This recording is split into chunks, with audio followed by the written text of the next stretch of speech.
Hey there, it's Gary Parrish. It's Wednesday, January 12th, 2022. Welcome back to the CBS Sports Eye on College Basketball podcast, where we sometimes discuss camel fighting, dodo birds, and leaky black. Matt Norlander is here with me. He's at home in Connecticut, clean shaven if you're watching on YouTube. I'm in New York City after a late night in studio, CBS Sports Network, quadruple header. Woo, boy. First we're not post-pandemic. First, No. Not even close. I wish. But first, since the pandemic started, first quadruple header I've had to deal with. That took some adjusting. And was it a wild Tuesday or was it a wild Tuesday? On Tuesday morning, we had two undefeated teams left in Division I men's college basketball. It was, of course, Baylor and USC. Now it's Wednesday morning. We have 0, and that's because number 5 USC lost at Stanford 75-69, and then top-ranked Baylor lost at home to Texas Tech 65-62. Deadleg, I know, because I remember our conversation, that in the preseason, you didn't think we'd have an undefeated team this deep into the season. But once we did, I can't imagine you thought we'd lose them the last two, both of them, yesterday. It happened so fast. It was over so abruptly. It did happen abruptly. We have a trivia time off the top. Let's go. You ready? I mean, probably not, but we'll give it our best shot. I think you might have a shot here. All right. So Baylor loses, USC loses on Tuesday. There are no more undefeated teams, but also that means the two longest win streaks are now, or the previous longest win streaks are now gone. So with those teams losing, what teams currently, and they have the same number, obviously, there are two teams hold the longest active win streaks in men's college basketball?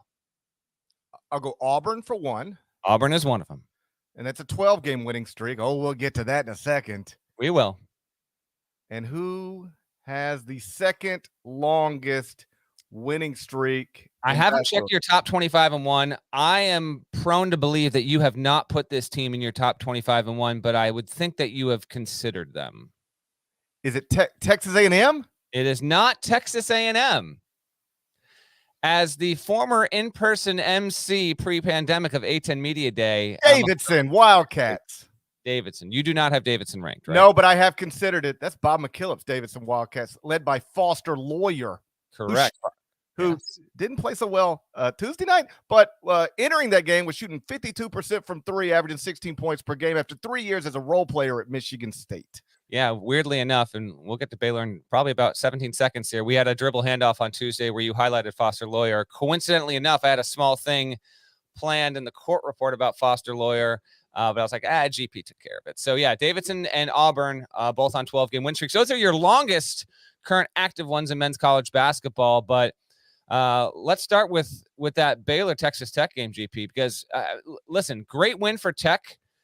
Becomes just the third team. Credit to ESPN Research where I saw this. Just the third team Texas Tech was to come back from 15 down on the road against a number 1 ranked team that I believe was also undefeated and win the game. They get it done. I had, coincidentally enough, I had talked to a couple coaches earlier this season that had faced Texas Tech and had given Mark Adams his proper due. Again, this is well in advance of Texas Tech's past 2 wins, which have been fantastic, but basically saying, listen, the style that he has built that Texas Tech program around when he was serving under Chris Beard, now as a head coach, it's a style that's not easily one that can be adapted into your own program, but still there are a lot of teams that are playing to that, and there are pros and cons to that overall. But for Tech, big time. I mean, that's Tuesday was an awesome, awesome night of college basketball across the sport. Men's college hoops, I thought it was a top 3, top 4 day. Texas Tech winning is the highlight.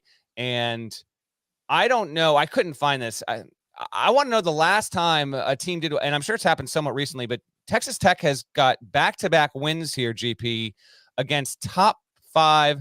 Technically, Kansas has now dropped out of the top 5 in KenPom, but at the time it was Kansas was top 5, Baylor was top 5 in KenPom. So back-to-back wins, top 5 KenPom teams with at least one of them being on the road. Not an easy feat to do. Red Raiders are now 12-3. And where do you have them in your Wednesday morning top 25-1? They moved up to 16th in the top 25-1, one spot behind Mike Krzyzewski's Duke Blue Devils. If you hadn't heard and you just starting to listen to the podcast, Coach K is retiring at the end of the season. That's correct. We reported that a long time ago. You're damn right we did. Just want to make sure everybody knows. Yeah, no, absolutely. Listen, there are people. The college football season is over. Yeah, and although I always laugh at this idea that it's so insulting to the general sports audience that they don't have the attention capacity to possibly follow college basketball when, there's been 3 college football games in the past 8 days. People that want to get into college basketball, they have at least tuned in and checked in. They don't wait until the second the National College Football Championship game ends to suddenly be like, who's the best team? So anyway, speak for yourself. That's what I do. I just started paying attention to college basketball yesterday. And yet you knew this podcast delivered the news. This is Mike Krzyzewski's final season. So I picked that up. I picked that up along the way, but now I'm laser focused. Now I'm ready to go. Let's get this college basketball season underway. Let's get going. What are your thoughts on what we saw there with Baylor and Tech? Because one, that's the best win of any team so far this season. In terms of value overall, no one can say they have a better win than Tech on the road at Baylor, a team that's going to likely be a number 1 overall seed. So that was my biggest takeaway. What about you? Well, slow down. We can't go with that. Baylor's likely going to be the number 1 overall seed. Like, we don't know that. I meant number 1 seed. If I said overall number 1, I'm excited to gab with you here on a Wednesday morning after a great Tuesday night. But they're how about this? They're on pace to be. They're on track to be a number 1 seed and perhaps the number 1 overall seed. By the way, I only dropped Baylor to number 2 in the top 25 and 1. I think that's fair. They've got this, they've still arguably got the best resume in the country, but they've certainly got the second best resume in the country. They're still 15-1 overall, 7-1 in the first 2 quadrants. They've got 4 quadrant 1 wins. Nobody in the country's got more than 4 as of this morning. So if you follow the top 25 and 1 at all, Auburn is now number 1. Baylor is now number 2. And I was texting with you and Nada last night, and I was like, as I've said many times, I don't really root for any particular teams, but I do root for the top 25 and 1. I want it to be as uncomplicated as possible each and every morning. And so I found myself in a little bit of a tough position because Baylor loses. That's the number 1 team. And then I had Auburn number 2, but Auburn technically an underdog on the road at Alabama. And at number 3, I have UCLA, followed by Gonzaga at number 4. And I was like, okay, Baylor loses. Now, if Auburn loses, do I really have to elevate UCLA to number 1? Because that's not going to go. I've been doing this long enough. I know what goes over well and what doesn't. And UCLA with a blowout loss to Gonzaga being number 1 and have, they barely play. They were off nearly a month. It's going to light my mentions up. And I had reached the point. And this is not something AP voters would do. I believe it is something I've done before. But I had reached the point where Baylor loses, Auburn loses. Mm-hmm. I just keep Baylor number 1. And I make the argument they've still got the best resume in the country, even after a 3-point loss to Texas Tech. And I think I could have made that, still number 1 at Ken Pom. I think I could have made that argument pretty easily. So the Bears are still fine. They've got double-digit wins over Michigan State, Villanova. Like I said, still I think, in my opinion, second best resume in the country. To me, the story was Texas Tech. They're missing a key player. They're, operating with a first-year coach, and that not to suggest an inexperienced coach. Mark Adams has been doing this for a long time, but yes. He is a first-year head coach at this level. And I just go back to the disappointing but unsurprising day for that fan base at Texas Tech, when they lose Chris Beard to Texas, because 2 weeks earlier or 3 weeks earlier, whatever it was, there's no reason to think that's going to happen. Shaka Smart just won the Big 12 tournament. He's off the hot seat. Texas is not going to open, so Chris Beard can't leave for Texas. And what other job is Chris Beard going to leave for? Maybe Indiana? I don't know. But, probably going to keep Chris Beard. Guy who's taken you to a Final Four, done unprecedented things. Then, boom. Texas loses Abilene Christian. Shaka's like, I ain't going back to Austin ever. He bounces to Marquette. Texas opens. Everybody in the industry knew Chris Beard was going to take that job because Texas was going to do whatever it had to do to get him. And then, with all due respect, on a surface level, all things equal, it's a better job than Texas Tech. So he leaves, and that fan base is, oh man, we just experienced the best. I don't want to speak for him, but this is the way I would feel. We just experienced the best years we've ever experienced. We had the perfect coach for our job, and now what's next? and you promote Mark. And I think that was the right move. But like we've talked about a million times, you never know if that's going to work out well. And long term, we'll see. But so far, so good. They're now 3-3 in the first quadrant, got wins over Baylor, Kansas, and Tennessee. And all 3 losses are to teams that are currently ranked in the AP poll. Like year 1 of Mark Adams in Lubbock, it's going really well right now. It is. I want to know if there's a coach that has a greater disparity between his overall vibe and look and the style that he coaches. Mark Adams does not look like this absolutely tenacious defensive mastermind. I don't know what that he looks like. If we were smart enough and gifted enough to know how to make movies and stuff, you could take Mark Adams, put him right in the middle of a 1974 college basketball game. Yes, he'd look perfect. I'm loving his flow, but I couldn't help but notice all that. But as you mentioned, no Terrence Shannon Jr., which I thought made it all the more impressive. Texas Tech trailed by as many as 15, down 31-16 in the first half. But Adonis Arms, listen, the fact that there's a dude named Adonis Arms, and he lives up to his name, and then he threw down that dunk. That dunk gave Tech a 61-50, and I wish we could show it to everyone watching live on YouTube. Hello, we appreciate you all in the chat. Looks like we got a nice little community building there. If you are not yet subscribed, please do. Even if you listen to the podcast on your phone, if you could just subscribe to the YouTube channel and help us build that, it would make Nada's week. Please do so. I wish I could show you the Adonis Arms dunk on the YouTube feed in real time, but again, that's a rights issue. We can't do it. But if you watch the game, you know what I'm talking about. Let's do it. Let's get into some legal trouble. Are you Let's afraid of legal trouble? I'm not afraid of legal trouble. I know you're not. I know you're not. As the man who thinks he can pull off extortion left and right. I can pull off extortion or advise other people who are interested in it. Exactly. There we go. If you want to go ahead and chase that down, I'm not officially endorsing such behavior. I don't know how to do it, but but I'm not scared to do it. That's the point I wanted to make. All right, I grew up in the streets in Horn Lake, Mississippi, hometown of the Kobe Dean national champion. You think I'm scared of legal trouble? There we go. I was raised in legal trouble. So Arms throws down this absurd dunk in traffic, which we felt like was going to be the dunk of the week until.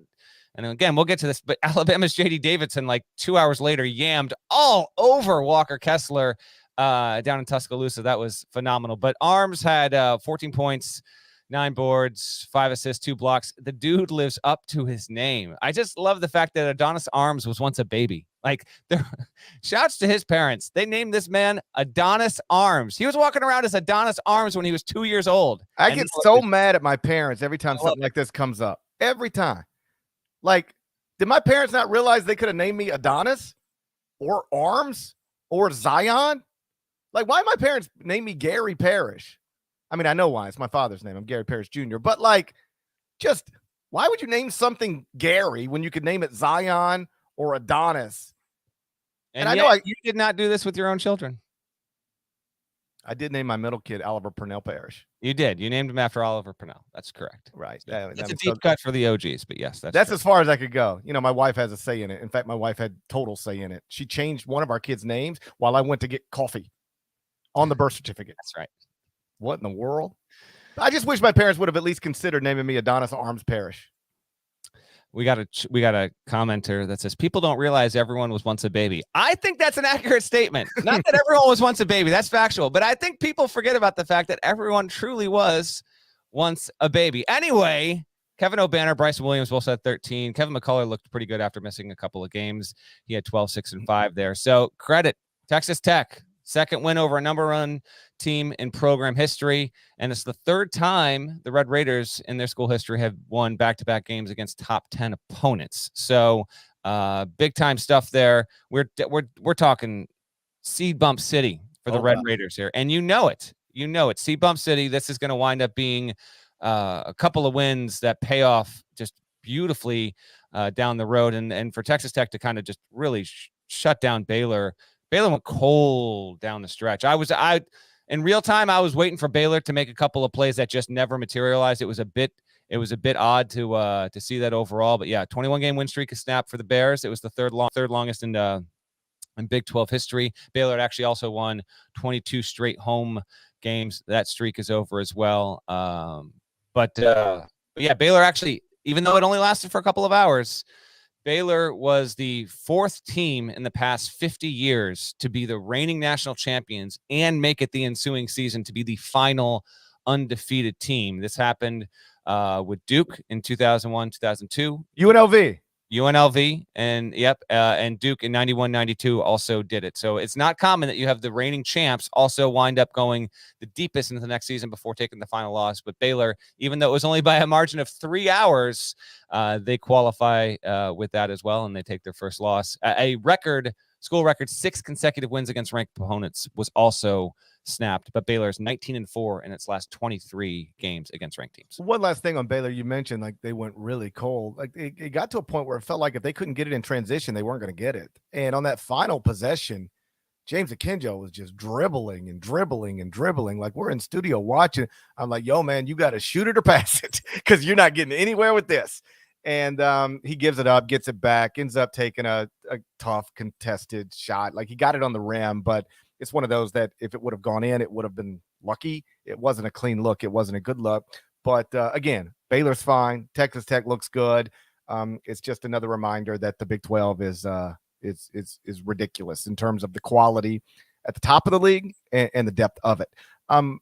Before we move on to some other games, I do want to point out, because we mentioned at the top, USC was also undefeated this time yesterday. They go and play a weird afternoon makeup game at Stanford, no fans. And while Baylor blew a big lead, USC never really had one. Like Stanford was in that game the whole time, and it drops USC from 13-0 to 13-1. And I had mentioned this before. I'll respect perfection, but once you take that first loss, then I'm going to reevaluate everything with you. And the truth is, USC's good, but the rest, when you're 13-0 on January 11th, you're doing all right. Mm-hmm. But there's not a lot of substance there. I mean, do you realize what their best wins are? San Diego State on a neutral, which is good. Good. Washington State on the road, 0 wins over top 30 KenPom teams, just 2 quadrant 1 wins. They're 5-1 in the first 2 quadrants now, but that loss comes to a Stanford team that's ranked 78th at KenPom. It's a Stanford team that lost to Santa Clara, lost to Colorado, formerly known as the Computer Trickers. I dropped them down to 13th in the top 25-1. I had them 6th, dropped them to 13th because, and like considered dropping them even more. It just sort of, they settled in right there. But again, 13 wins, 14 games, nice, but there's not a lot of substance, no signature wins. Did you just say nada? Yeah, I would agree. And it was Stanford's first game since December 23rd. No fans at Maples Pavilion there. Harrison Ingram and Spencer Jones, credit to them. They each had 21. And a good win for Stanford. They needed that as a program after just kind of going through a lot of just pauses, and guys had to stay back in Hawaii. Literally, Jared Haas had to stay behind with a few players when they tested positive for COVID, and he was doing their laundry and all that good stuff. USC did not respond well to its first top 5 ranking in the AP Top 25 since 1974. Andy Enfield said after the game, we just didn't defend at a high enough level, and offensively we couldn't make shots. We had plenty of good looks. Our offense didn't give our defense margin for error. We weren't good on either side of the ball, as we have been for most of the season. USC had been playing pretty well defensively overall. In fact, through its first 12 games, not one team shot better than 40% from the field against the Trojans. The past 2 games, that hasn't been the case. Cal narrowly got past that mark with 40.7% shooting over the weekend, and then the Cardinals shot 43.9% on Tuesday night. USC was going to be the lead item in the court report if it had been able to win. And I was going to speak with Andy Enfield and give him the front page treatment, if you will. Instead, it will be Kentucky, and we'll get to that in just a second. But Kentucky will be the lead item, and then what I'll mention here is also going to be involved in terms of the final undefeated teams taking their losses there. But yeah, I would agree with you. Reevaluation is in order here. Still think that USC is going to track itself well to get a good seed. I still like Isaiah Mobley's been a fine player this season on the whole. And I think he's got a shot at being an All-American once we get down the road. But next up, because of the schedule crunch in the Pac-12, USC's got to turn around, and it's got 2 winnable games at home: Oregon State on Thursday, and then Oregon Saturday. It's got to get that done. January 11th, by the way, just a side note with Baylor and USC falling on that date. That's earlier than average. So in today's court report, if you listen to this on your phone or whatever, a couple hours later, go to cbssports.com or the CBS Sports app, and the court report will be up. And the lead item will be about Kentucky. The second item has to do with historically how teams do when you are the last undefeated team. TLDR is that second weekend should be the minimum baseline there. Average record of the team when it takes its final loss is 20-0. Neither of these teams got to that point, but almost every team since 1991-92, the past 30 years, if you're the last undefeated team, I'd trivia time you here, but I feel like it might be a little too hard, so I'm not going to do this. Only 2 teams that have been the final undefeated team or being the last undefeated team on that final date haven't made the NCAA tournament that same season that were eligible. SMU also qualifies, but it wasn't eligible the year that it did that. Clemson was obviously infamously one of them back in 2007, I believe that it was.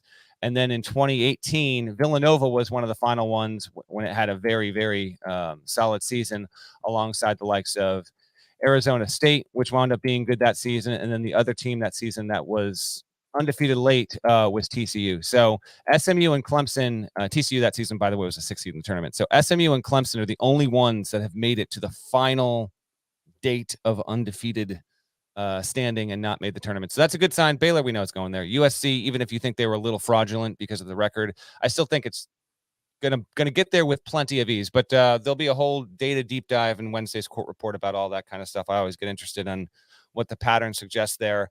Bottom line, Parrish, my question for you before we move on to everyone else. When we get to March, is USC can't wait to get to March. And when we get to Selection Sunday here, and we're a little more than 2 months away from that, or we might actually be 2 months close to the day here. I think the tournament starts March 15th. I don't know off the top of my head. Anyway, question is this: USC, number 5 seed or better on Selection Sunday, yes or no? 5 seed or better. Yeah, I'll say yes. Me too. I agree. I think that this team's defense will and I think it will do well. I think it's going to be in that spot in the Pac-12, could easily be in a situation where it has all 3 of those teams, USC, UCLA, Arizona, 5 seeds or better, and then maybe no one else makes the tournament, or if there's a 4th team, it's going to Dayton. And if anybody knows when the NCAA tournament starts, hit us. Let us. We're going to need to know. We're going to need to know that. We got. We're going to have to schedule around that. That's right. We're we'll figure that out. We'll figure it out at some point. Like you said, next up for USC, Thursday against Oregon State, then Saturday against Oregon, both at home. The rematch with Stanford, that's scheduled for January 27th. So Baylor's loss to Texas Tech means there is a new number 1 team on Wednesday morning in the top 25-1. It's Bruce Pearl's Auburn Tigers, who went to Alabama Tuesday night and won 81-77 despite foul trouble that turned into foul out for Walker Kessler. Mm-hmm. Auburn's now 15-1, 12-game winning streak. Only team in the country that hasn't lost in regulation. The Tigers' 9-1 record in the first 2 quadrants. Best in the nation. Nobody has more quad 1 wins. And if Auburn wins at Ole Miss this weekend, and if AP voters know what they're doing, and who knows? Who knows? Can't say for sure. I said this last night on TV. I said, if AP voters know what they're doing, if Auburn wins at Ole Miss on Saturday, Auburn should move to number 1 in the AP poll come Monday. And Adam Zucker said, well, do AP voters know what they're doing? It's not always, Zuck. They don't always know. But let me just ask you, do you agree with that sentiment? Are you prepared to back Auburn as the new number 1, especially if it wins at Ole Miss on Saturday? I think that is the pragmatic and responsible voting decision. And I would think that there are a few AP voters that might be checking in on this podcast. Don't want to be too presumptive, but no, you realize what I'm doing right now? I'm influencing this. Yeah, I know. I'm going to make this happen. I'm going to speak it into existence. It should be the case, though. But it's the right thing. That's the thing. I'll do all the work for you. Just have to trust me. That's still asking a lot here. I've done the work. I've done the work. As we speak, it's Baylor at 1. Baylor will drop. Again, we're going with the win over Ole Miss. Gonzaga's 2. UCLA is 3. Auburn is 4.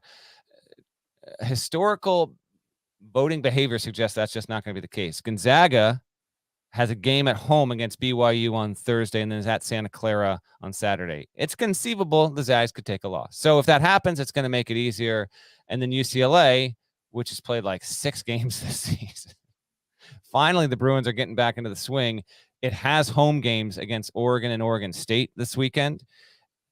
It should win both of those. So I don't think what you are suggesting will happen. I think that UCLA, if it does not lose, and Gonzaga, if it doesn't lose, is going to maintain pole position on Auburn, which will be number 3 at worst if it takes care of business this weekend. I'm making it happen right now. It's happening right now. Yeah. Between this and the top 25 and 1, I'm going to make Auburn number 1 in the AP poll on Monday. Trivia time. Do it. When was the last time Auburn was ranked number 1 in the AP poll? I'm going to say we got a trick question here and say it has never happened. You son of a bitch. It has never happened. I want to say Chris Porter and co. circa 99 might have gotten up to number 2. Shouts to Chris Porter, another college basketball legend. Absolute legend. And if you are listening to this podcast and are unfamiliar with that era of Auburn hoops and college basketball, go ahead and inform yourself. But I would think that team got close. They got to number 2. Yeah, there we go. So yeah, big time stuff, man. Real quick on it'll be the second. If it happens, Auburn will become the second team this season to be ranked number 1 in the AP poll for the first time. The other one being those Boilermakers at Purdue. Correct. Purdue also detailed in Wednesday's court report. Oh my God, you're promoting this more than that new Spider-Man movie. Got to do it. Jabari Smith had 25, 6, and 4 blocks. Continues to be a joy to watch. He's just awesome. But so is Wendell Green, man. 19 points, 3 rebounds, 4 assists. Had no turnovers. He's been awesome. 54 points in his past 3 games.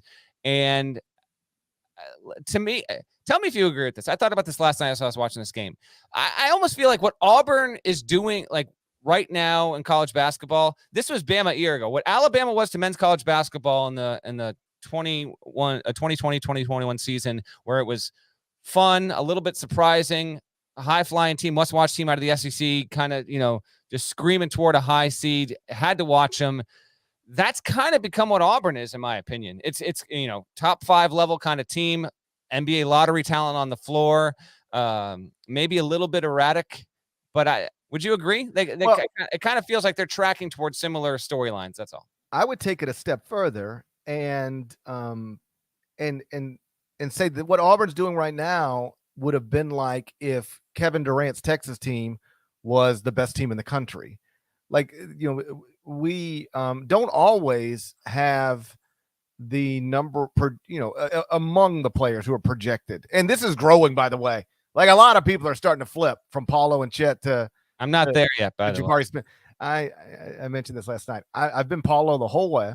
I'm still on that, but I love that it's a conversation. It's a real conversation, and the right answer might be Jabari Smith. He is awesome, and so we don't always have the team I think should be ranked number 1 in the country as of today, being led by a guy who might be the number 1 pick in the draft. I mean, obviously, Anthony Davis in Kentucky, that was a thing.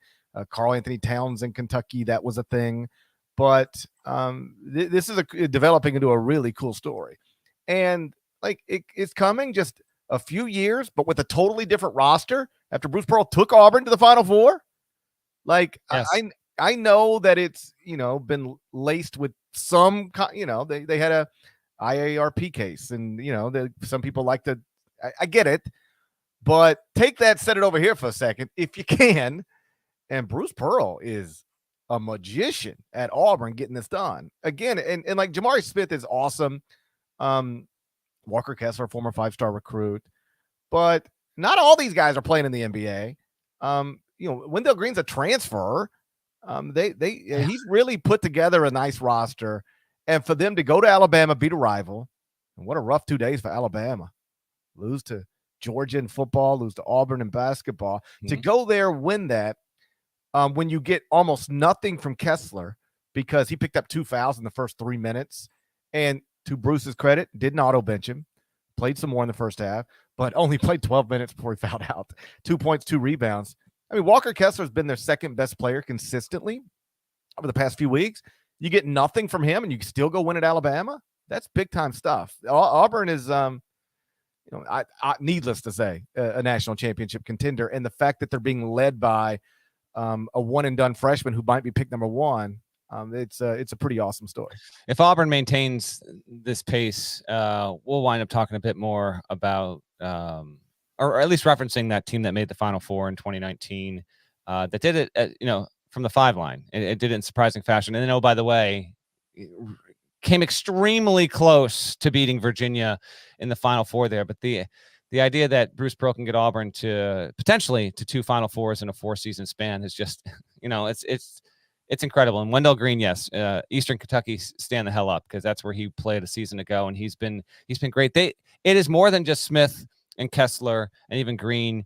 Katie Johnson has really good moments as well. Alan Flanagan got good minutes. Again, Alan Flanagan was this team's most important player a season ago. If we look up in a month and he's grown back into that kind of role or something similar, that's big time stuff. Devin Cambridge is good. They've just got a lot there, man. They're a lot of fun. They're really good. By the way, on Alabama, real quick, in terms of opponent win percentage, Alabama has the toughest strength of schedule in the country. People might not realize that, but as of this moment, as we record Wednesday morning, 0.776 win percentage for Alabama overall.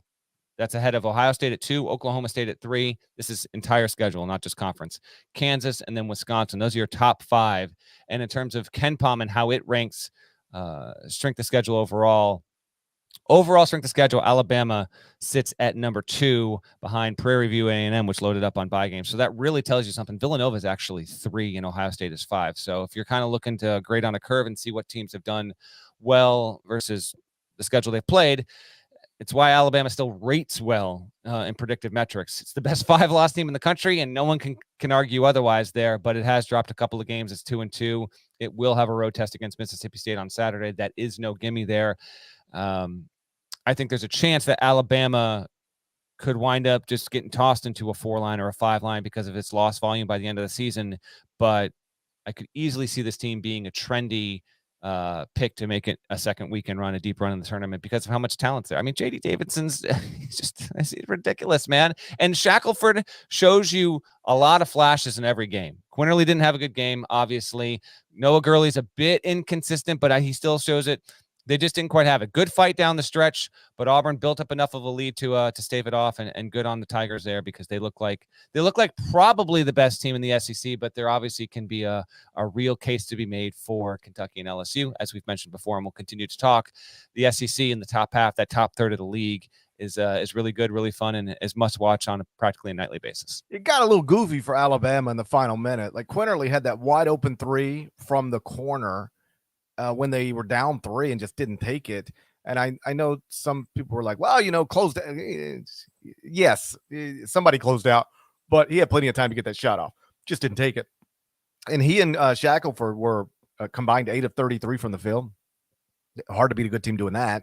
And Quinterly, just sort of broadly speaking, hasn't been great this season. Field goal percentage is down.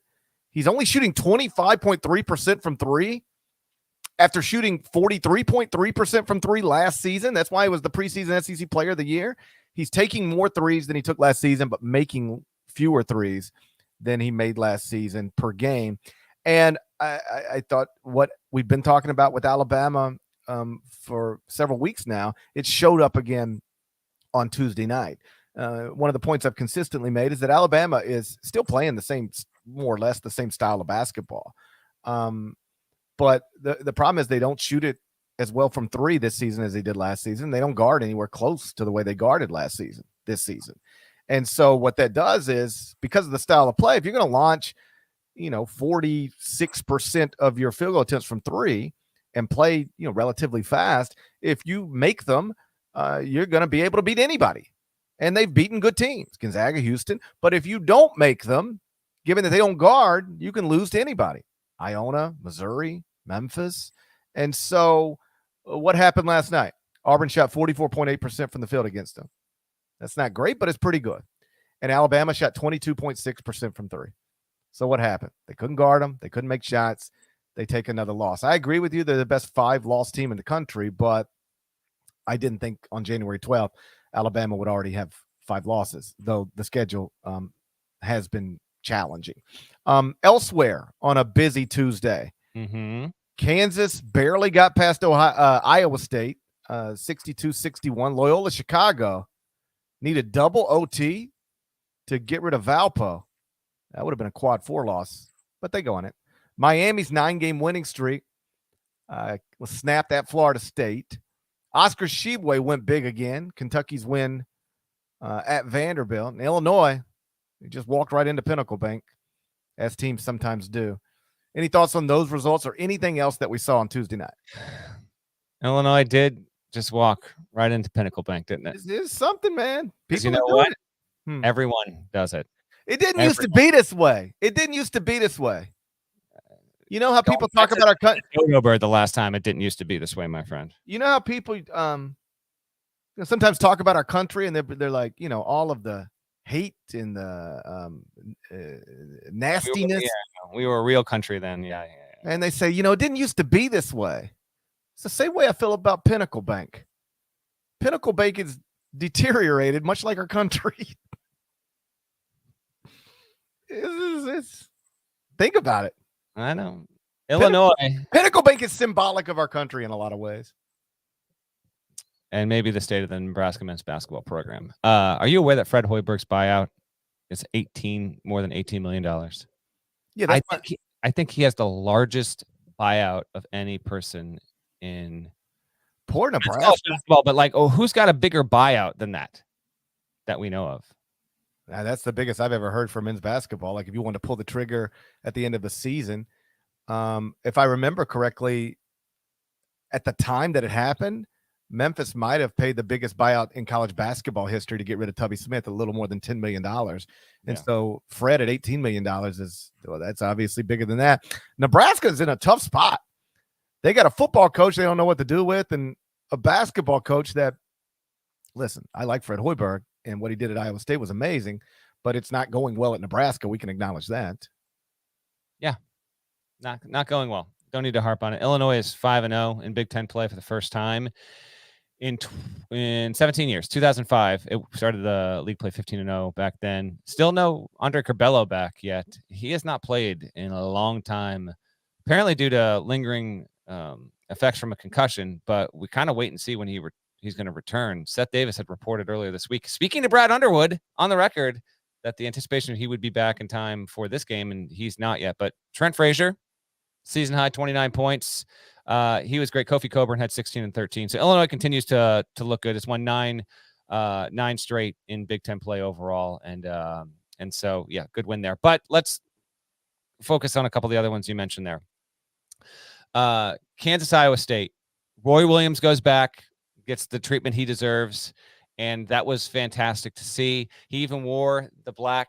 It wasn't exactly the black mock turtleneck like he wore back in the day. I was hoping someone was going to give him that Kansas sticker again, because that's an endearing and enduring image, I think, for Kansas fans. And really, I don't know many other parallels.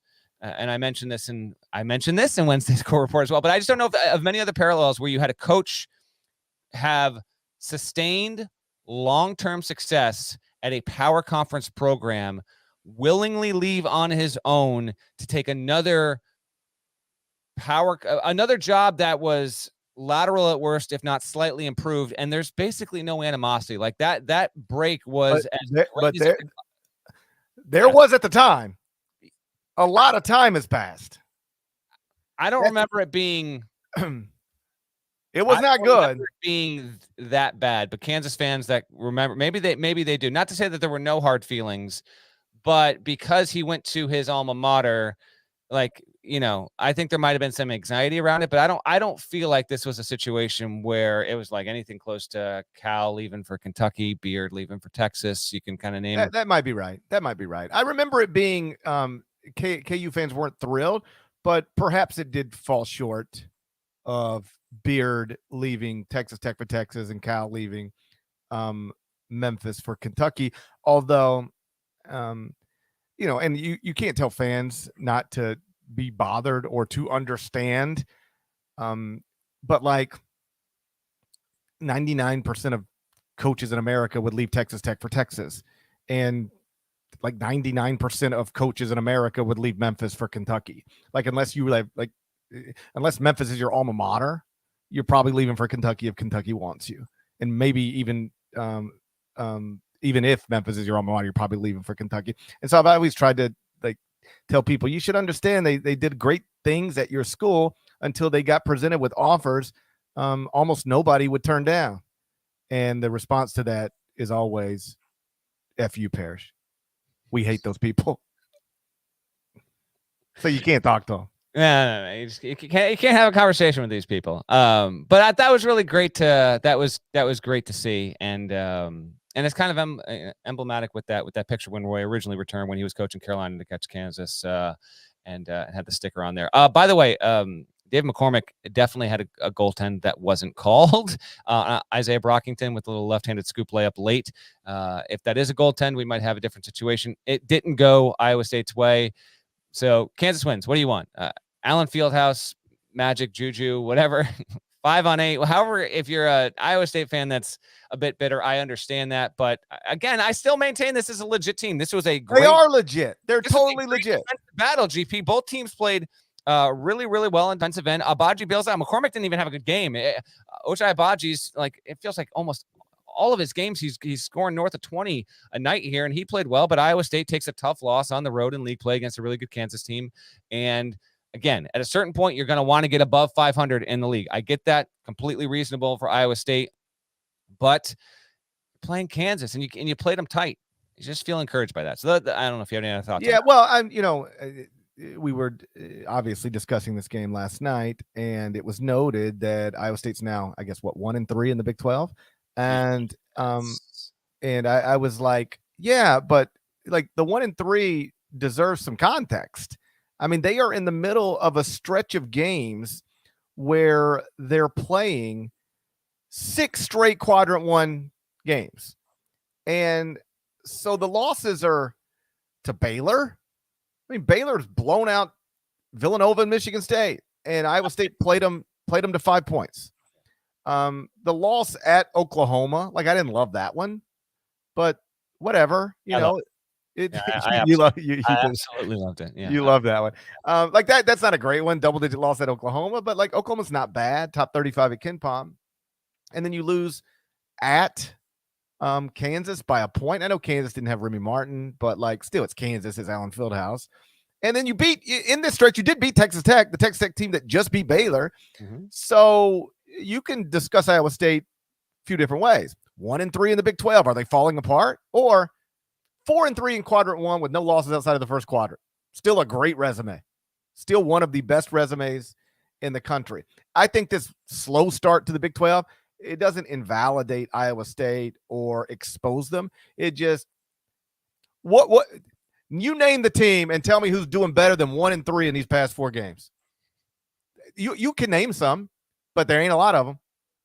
Not a lot. Point well taken. And again, just another really good game. I thought it was just wonderful for men's college hoops. You had the college football playoff wrap up. The next night, we get a flurry of games. As you mentioned, Loyola Chicago never even leads in regulation at home against a bad Valpo team, is down by as many as 12 and winds up coming back and winning in double overtime. I mean, Loyola Chicago shot 3 for 20 from beyond the arc in regulation and then went 5 for 6 in overtime. Braden Norris went nuclear. He had 23 game high. He had 14 of those 23 points in overtime. And weirdly enough, Loyola Chicago is 12-2 through 14 games. That's its best record through 14 games in 5 decades. Not the team from a season ago, not the Final Four team. None of them have been actually as good as 12-2 through 14 games as this one since the 1960s and 70s. So that's pretty great. Elsewhere, I mentioned Davidson beat UMass by 10 to get to 12 in a row. And they were down early in that game too. Down early. Texas beat Oklahoma by 14. I wanted to bring this up to you real quick. What the Pac-12 network is to you, the Longhorn network is to me. I had no shot of watching this game. I got Longhorn network. I was like a child lost in a theater. No shot at this game. Oh, no, man, if you ever want to see a Vince Young documentary, just FaceTime me. I'll show it to you. I might need to show up on that. But Texas does beat Oklahoma by 14 to win on the Longhorn Network. Miami's 9-game win streak ended at Florida State. I believe the Canes have dropped 8 in a row to the Seminoles there. And Providence Creighton was called off about 6 hours before tip because PC, due to a combination of COVID and injuries, did not have enough players to give the Friars 7 guys to play in that game. Having said all of that, I do have a trivia time for you. Okay, let's go. Right. So Kentucky beats Vanderbilt on Tuesday night at Memorial. It's won 11 in a row against Vandy. Oscar Tshiebwe was the first player. This is surprising. Since Tayshaun Prince, first Kentucky player since Tayshaun Prince in 2001 to have at least 30 points and 10 rebounds in a game. Credit to Tshiebwe. I've been on the Tshiebwe first team All-American train pretty much the whole season. I'm still maintaining that, but we got a lot of candidates, and that's turned out to be a great thing for college basketball. Tshiebwe, yes, 30 and 13, and like you mentioned, the Tayshaun Prince. Tayshaun Prince went and had a 30 and 10 game, then went and had a whole NBA career. Yes, won a championship. Yes, took a front office job with the Grizzlies. Was unaware. Built a future NBA champion, perhaps our next NBA championship team. And it took all that time before another Kentucky player could do a 30 and 10 game. What in the world? Amazing. How about that? Tayshaun Prince, he's taking up residence in the Memphis Grizzlies front office right now. We're homies. How about that? Tayshaun Prince. This will be an off-season pod one day. Tayshaun Prince, easily in my top 20 all-time favorite college basketball players. Loved him at Kentucky. Loved his game. Big time fan of Tayshaun Prince overall, but specifically when he was in college. This is my trivia time. Okay. When we talked, I believe on the previous podcast, you had mentioned how when you look at Luke May. No, you had mentioned sometimes I like to try to answer the question before you know what it is. You're not even close right now. But you had mentioned when you look at Kentucky's resume, it has not perhaps done enough to validate good standing overall when you see who the losses it's taken and the wins and who they haven't come against. Well, let me stop you for a second. I mentioned earlier Auburn's 9-1 in the first 2 quadrants. Yeah. Kentucky's 2-3. Okay.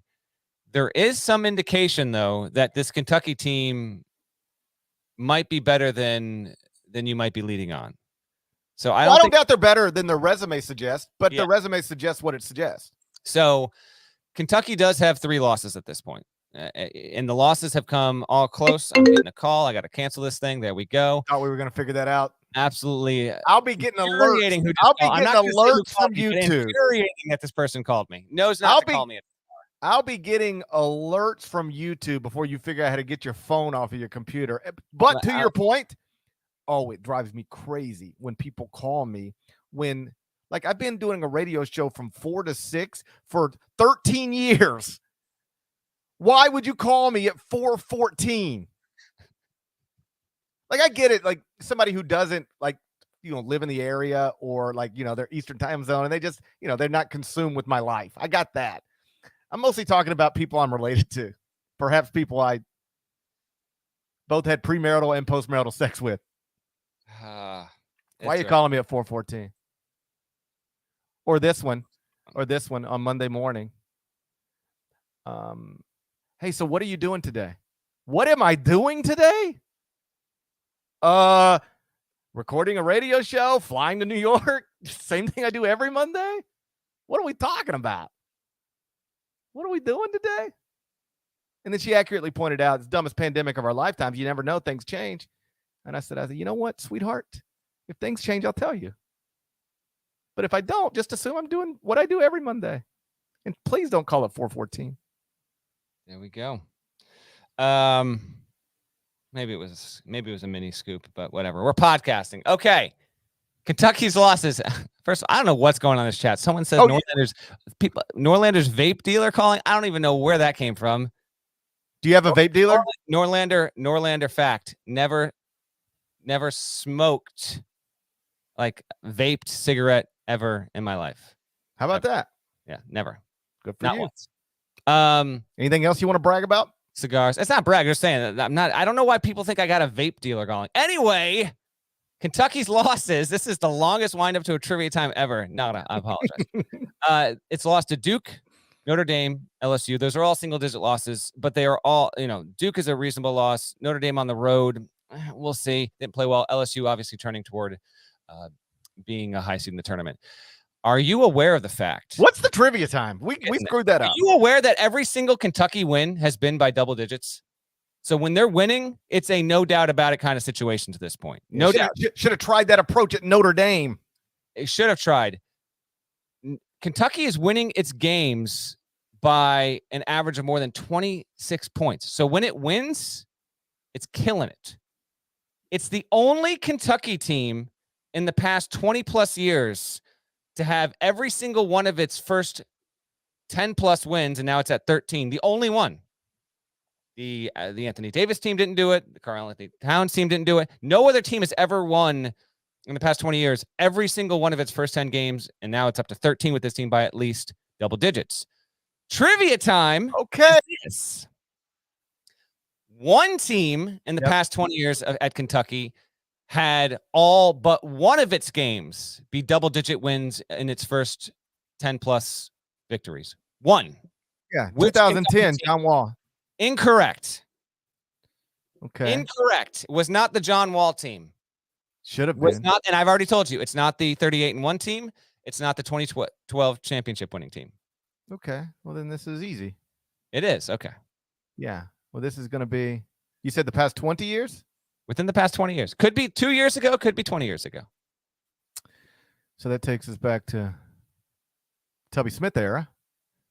People saying they think they can see my breath on this video. What are you talking about? I don't know what people are saying. 67 degrees in my office right now. Dude, it's so cold in New York. Do they think I'm you? It's not cold in here.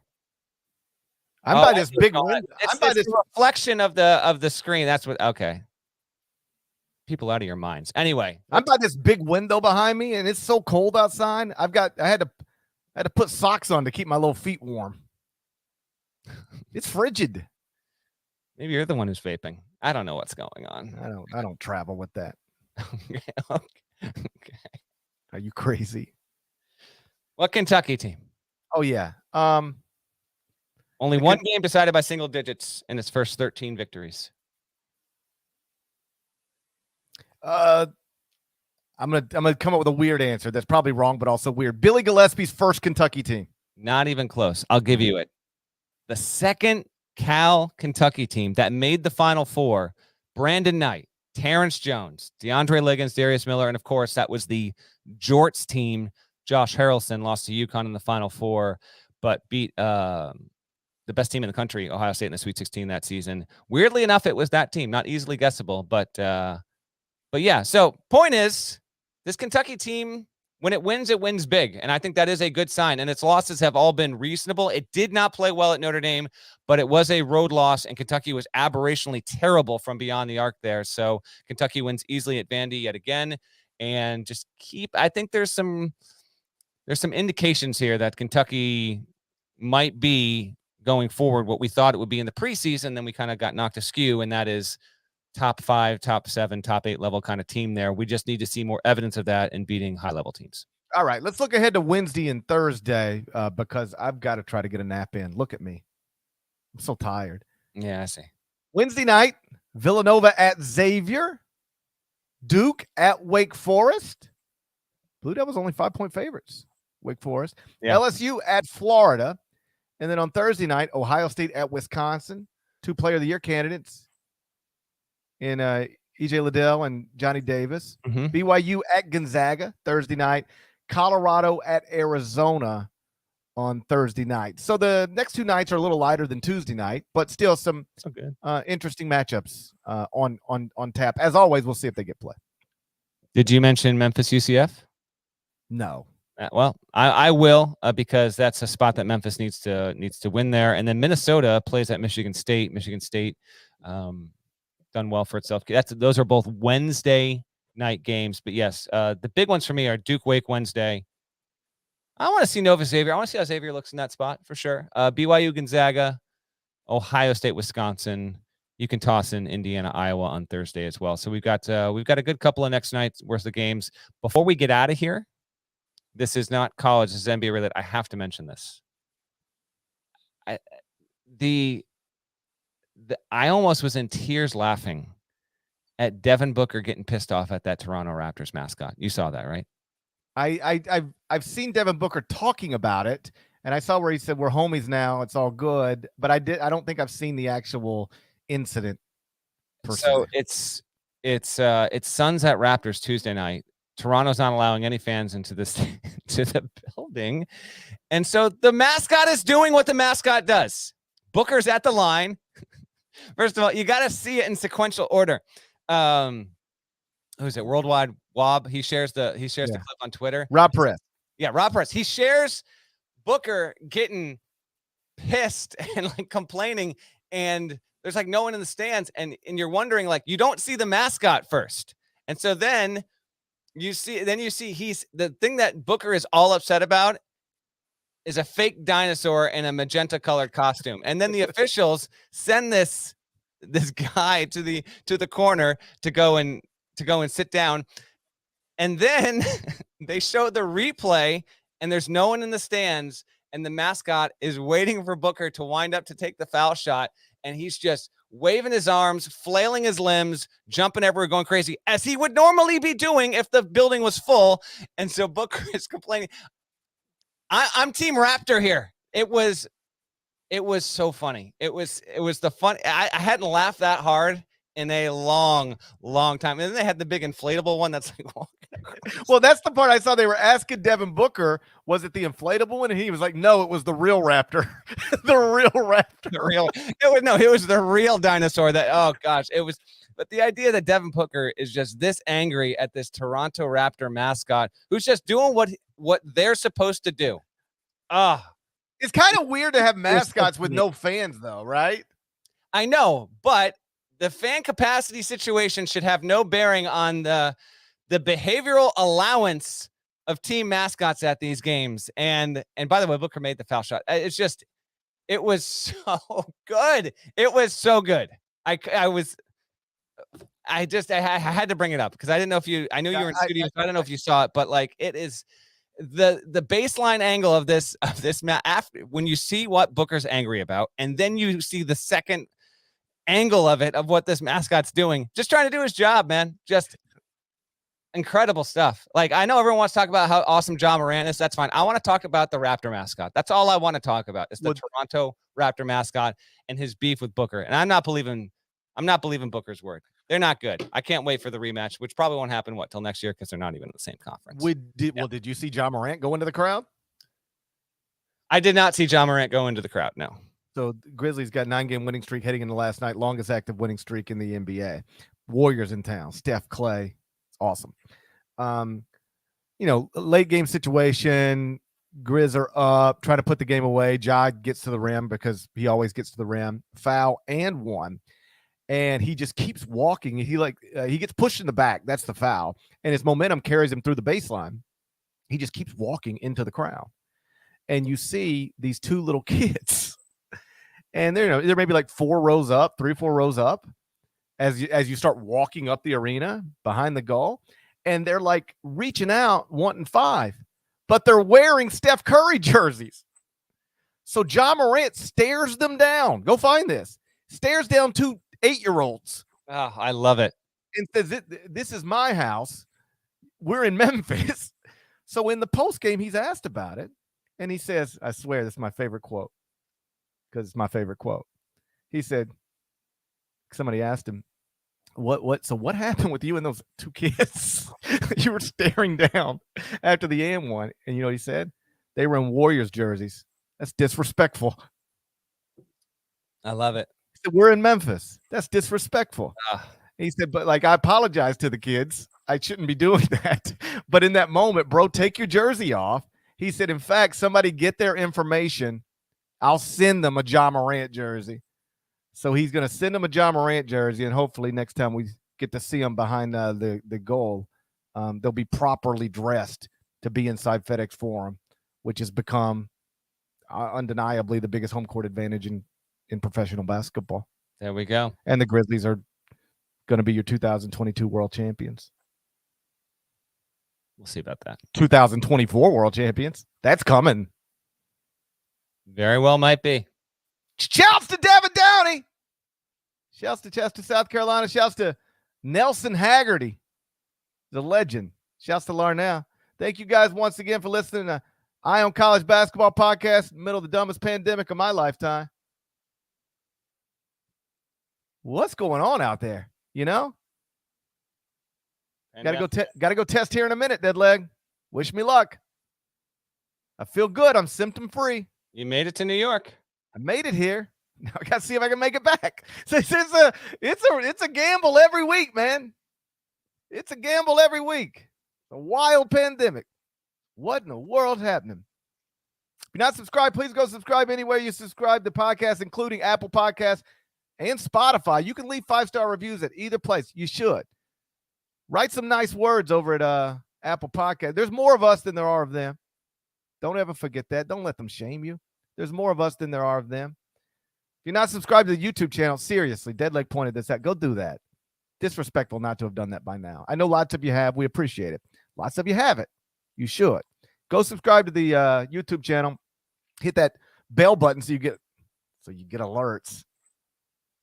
Maybe. And then what are you going to do? The like button, Deadleg? Defense. You're not going to play defense with the like button. I think you play defense with the like button. I don't play defense with the like button. Once I get around that like button. Come on, Duke. You have to smash it. That again? What is that? What? Pretty good. You know? Pretty good. We should all be so lucky. That's right. You know? First to live into our 70s and then to have nice rhythm in their 70s. We're not all going to be that lucky, but we all should be. We should aspire to that. Brandon Davies would smash it. Whatever risks come with it. He's comfortable with it.